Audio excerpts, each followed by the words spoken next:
What's up, Internet? My name's Nerdy. And I'm Claru. And this is a moment I have been waiting for because two movies came out earlier this year that I refused to see. Yeah. Yeah. Rebel Moon and Rebel Moon 2. The Child of Something and the Scargiver. And I was... Because we're not going to see the fake movie. We're going to see the real movie. Well, and that was my thing. Like, reviews weren't great. And I honestly think that studios just need to stop putting out watered down versions of Zack Snyder's movies. Just stop putting out milk. I got lost between milquetoast and watered down. No, I felt that, but Yeah. I also think you need to stop putting out milk. No. Don't do it. No, milk is vital part of so many of my favorite desserts. I just mean like the creative companies, the television companies, they shouldn't be focusing on milk. You know. They should focus on the creative endeavors. That's all I'm saying. Great. Thanks for that addition to the conversation. You're welcome. We're going to dive into the Red Band trailer for the movie I actually wanted to see, which is Zack Snyder's Vision in full. This has different titles for some reason, but whatever, we'll get into it. Let's watch the Red Band trailer right frickin' now. Brutal, bloody, violent. Wow, okay. Go dig my grave, both wide and deep. The Red Band cut has nipples. Place a marble stone Pretty sure that was just Mass Effect. at my head and feet, and on my breast a snow white dove. Oh, is that a thing that's been bound? Oh, cool. I think so. I thought it was just a statue, but I think that thing was crying. Interesting.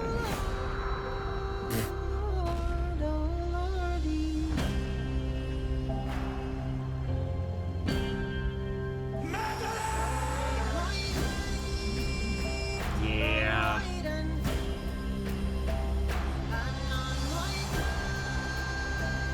Ah, nope. I'm out. I like it.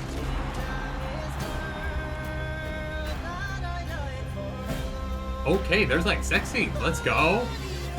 We're earning that R rating. It's too much blood. At least I die on the side of honor. What did she say? At least I'll die on the side of honor. Oh.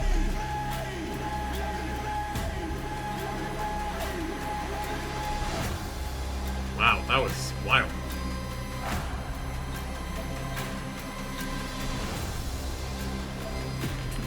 Which we didn't let... Oh, it's a person. It is a thing. Them's big old titties. Their wrath will be my vengeance. Giant woman. Yeah. Okay. Rebel Moon, the director's cut. I'm surprised they didn't call it the Snyder cut, honestly. Chalice of blood and the curse of forgiveness. Blood, yeah, there's definitely a lot of blood. More than a chalice full. It's a pretty big chalice. Okay. Here's how I feel right now. I'm into it. I'm definitely more into it than the original trailers, which just kind of looked like... I don't want to say knockoff Star Wars, because that feels mean, but Snyder-fied Star Wars. I think, you know what I mean? Like the lightsaber stuff. Wish.com Star Wars. No, I'm kidding. Yeah. It No. looked expensive. It didn't look like... No, but that's the thing. It didn't look bad. Yeah. It just looked like Snyder's version. The thing I'll say about this, though, and I do think this looks better. I'm more interested in this, partially because I know that this is closer to what Zack Snyder wanted to make. Yeah. The blood effects... A lot. Well, but they'd also, like, the blood doesn't always look good. No, it just is a lot. I think a lot of the special effects look really good in this. I agree with that. I think the blood effects aren't the ones that look the best at times. And sometimes it's too much blood given what's happening, which makes it look faker. Yeah. Right? Even if it's, like, photorealistic, when you have, like, just so much blood in a moment that doesn't feel like it deserves it, it makes the blood effect look unrealistic. It makes it look more fake, more CGI, more cartoony, whatever it is. It seems to lend itself to very realistic tones. Having said that, maybe these aliens just have more blood than we do. Sure. Have you considered more blood? They're not technically humans. maybe, Sure. or maybe they are. I actually don't know know if this takes place in our future, if it's like a fantasy world, because we haven't seen the first two. No. Or the other two. Talking about these movies is going to be so hard. I know. And like, we were like, oh, do we watch the other ones? And then this whole director's cut thing happened. And I was like, why would I waste my time on the thing that the creative team wasn't interested in making? Like, they wanted to do this. And so I'm going to watch this. Yes. And judge it based on this. And that trailer, honestly, looks really dark. Like, I don't feel like I'm going to be having a good time when I'm watching it. But I think there's a lot of boobs. There is boobs. Boobs make things better. That the world looks very realized. Like, it looks lived in. It looks rugged. It looks creative, which I like. Like most of, except for the visual stuff, I was like very much on board for. So I am actually excited. I only wish I could watch it in a theater, honestly, with the scale of the like effects that are in this movie, and with an audience, right? Like, I think that I'm not the biggest fan of Sucker Punch, honestly. Like, I having watched it a couple more times post theaters. I love like 85% of it. Yeah, 100%. But I do remember seeing Sucker Punch in theaters, and the energy of it in those moments where, like, you know, the audience kind of gave over to the side of the spectacle, and really, like, it was a joyride. It was really fun. It wasn't until I kind of watched it later and went like, oh, like it's a little thin. And in ways that I think that if the script was just like built out a little bit, it would I think it would maybe be his best movie. Honestly, like, I think that it is on the tipping point of being his best work, in my opinion. But I'm also a person who, like, thinks that his Watchmen is beautifully acted and beautifully shot, and also I think that it gets everything wrong. And so, like, it's one of those weird things where, like, I think that Zack Snyder is so talented, and also I find his work to be, like, really frustrating at times. Particularly recently, right? With all these, like, director's cuts and God, it just lends itself to the, like, clickbaity, like, engagement baity, Twitter sphere. I don't think that that's his fault. I think that the problem... He feeds it. No, I think that he very nearly lost his career. Okay. Because there was a tragedy involving his kid, right? Yeah, of course. You know, I'm never going to make light of that. But I do think that there was a moment after that where it was like, how does Zack Snyder make a comeback from this? And I think that he leaned into the community that got him back into it, right? And I don't have a problem with that. And I don't actually have a problem with the Snyder super fanboys either, right? Live your life, do your thing, just don't be mean about it. There's incredible things that the Snyder fandom has done around raising money for suicide prevention charities, and like I don't want to lump it all into one thing, because it's not one bowl, it's a lot of bowls. Snyder's tent is really large because his fan base is so expansive, right? The thing that I only want to criticize, and by criticize I mean critique, the things that he puts on screen. His real life stuff, can't imagine losing a kid, don't want to talk. I'm just not interested in that fight as much because I don't know him. If I did, I'd probably like him. Everybody who's ever worked on a movie with him fucking loves the guy. So, like, for my thing, it's like what's on screen, and from what's on screen, it never looks bad, but it just doesn't always come together. Yeah, like Army of the Dead had like one of the greatest openings to a movie we'd ever seen. Yeah, it starts so strong. And then it just kind of fizzled. And the problem, I think, for these movies is that the narrative around Rebel Moon is that the story sucks. Not our narrative. We haven't seen them. I literally do not know a thing about the plot of this movie other than it's like a, take down the man kind of. I just know that it's sort of the first one is sort of that the whole plot is sort of Magnificent Seven-y, kind of. Don't know what that means. Sure. Sort of the, like, American inspired Seven Samurai. Okay, sure. A group of warriors trains a small town to fight back against the large empire or whatever. Sure, yeah. So it's that kind of narrative, which somehow Dave Filoni managed to do 3 different times in the Clone Wars. But I'm hopeful that if these red band cuts are able to stand apart from the quality that other people have said is to be found in the story of the original 2 edits of this movie. Yeah. That the audience will be willing to give it a shot. I think the problem is if the director's cut of this movie rocks, right? If we are like, holy shit, these are amazing. Yeah. And they bomb because they put out inferior versions of the movie first, yeah, that will be really disappointing to me, right? If people don't check this out because they're like, well, I just watched that movie. Why would I watch a longer version of it when I didn't like the first version? Exactly. That would be a real disappointment because when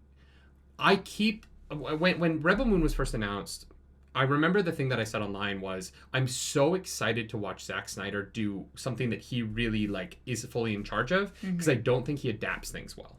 Yeah. It's just not a skill that I think that he is the best at. I like Man of Steel.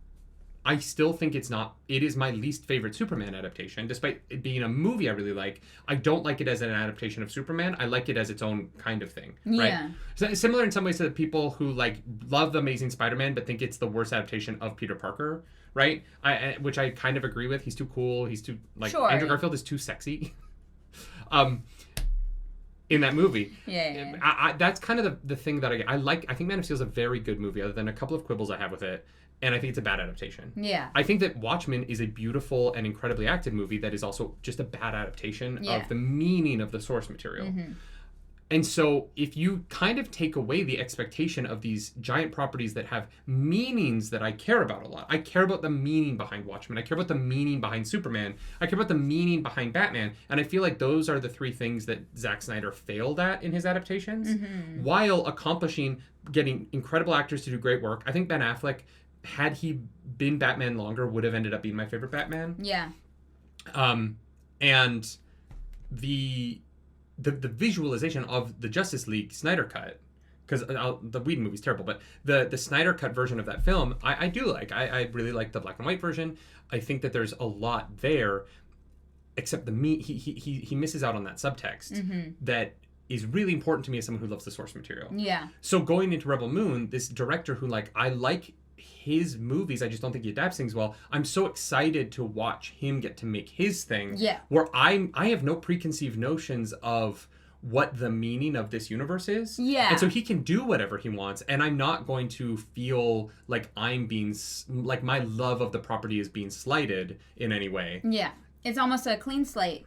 Which I think that Zack Snyder needs. I think that he is too... I think the problem with him as an adaptation artist is that he's too creative-minded. Sure, I just think that the 2 different versions of these movies really undercut the fresh start kind of thing. I can't agree. hold that against Zack Snyder because that wasn't his choice, that was Netflix, right? And so I don't think Zack Snyder at any point wanted to make a PG-13 movie. I think that Netflix wanted him to make a PG-13 movie, and in order for them to give him this much money, he had to. Which is why I didn't watch it, right? Yeah. Because I genuinely do not believe that Zack Snyder wanted to put those movies out. I don't think he cares that they bombed. I don't think he views those as his movies. I think if I were to guess, and I've never met Zack Snyder in my life, I'm willing to bet that if you talk to him today, he would say, oh, no, those are Netflix's movies, and these are my movies. And the reason why they have different titles is because they are not the same film. Yeah. And I only hope that the audience gives these movies a chance. If they're good. If I watch them and oh no, this is trash, then whatever. I'll be honest about that. Yeah. I want to give these movies a chance. In the same way that I wanted to give Army of the Dead a chance. And, for sure. Again, really think the first 25 minutes of that movie rocks. It's just that the plot really stops making sense at a certain point. Yeah. That's how I feel. I'm hopeful and excited for this film. I'm also, honestly, this is going to sound weird, I like that this feels very adult. Yeah. I miss sex scenes in movies. And I know that Gen Z doesn't like sex scenes in movies. I get that. But we just seem to be hard swinging and just we're hard swinging into weirdly prudish, even rom-coms. No, I know. The heat is gone. That's what I mean. Game of Thrones happened, which was wow, sexy. That we, it's literally, the pendulum went so far this way, it's now swinging all the way back this way. It's weird. It's very odd. When even House of the Dragon, which is the sequel to Game of Thrones, I feel has been far more conservative in how it portrays any sort of nudity. Yeah. In a way that I think is great if the actors aren't comfortable, right? I want intimacy coordinators on set, but I want them on set so that we can Mm-hmm. human intimacy. You know what I mean? I'm sure they used intimacy coordinators on this movie, and I'm sure everyone had. You know, I worked on a set a year ago with an intimacy coordinator because I was nude in the show, and it changed my experience of my nudity because I knew that I had someone there to vouch for me, but we still managed to get that shot. Yeah. And so it was weird, like watching this and being like, oh yeah, like we used to make movies where people like felt the way that I feel about you. You know what I mean? Like no, but there's like that like animalistic attraction in our relationship that is a part of it. Yeah. And sometimes I'm watching these movies where like characters are in love, and I'm like, I are am you? more physically intimate with my best friends than you are with the person you're like proposing to. Yeah. And yeah, I just find it very interesting the way that pendulum swings, and that it's refreshing in a Zack Snyder movie, which feels so weird. I know, it feels like a weird thing to say, but here we are. Anyway, that was a long conversation after a reaction. I'm excited for this. I'm stoked. Our reaction will be up a little bit late because we're at Gen Con when this drops, which sucks. But it'll be up probably later that we'll get both week. of these in August. Yeah. Well, we'll probably do one the second week of August and one the third week of August. Yeah, that makes sense. Just to give our editor time to get it all done. But no, I'm stoked. I'm excited. I'm ready to embrace the world of Rebel Moon. Mm-hmm. And then who knows, maybe we'll like play a TTRPG game in it or something. Yeah. If it's good. If not, see. Zack Snyder, what are you doing? What are you doing? You handsome man. You know what? Just to pay one last compliment, one final compliment to Zack Snyder. You look good in a vest. Like you really like. The one thing they can't take away from you is that you look real good in a vest. Mm-hmm. He does. He wears a vest well. I will have to research this. You've never seen? Oh God, yeah. Zack Snyder like directs in a full like button-up shirt and vest. And he has like a tie on. Him and Christopher Nolan, they're like, I show up to work. Right. But Zack Snyder, it's like form-fitting and he's jacked, and you're like, he's a good-looking man. Mm-hmm. He's very attractive. Good for him. If you want to follow us around the internet, you can. I'm at Nerdy Nightly. I'm at Claris Polaris. The algorithm goddess of this episode is that giant statue lady, because we all want a 40-foot woman to just nibble on us. Do something nerdy tonight, y'all. Bye. Bye.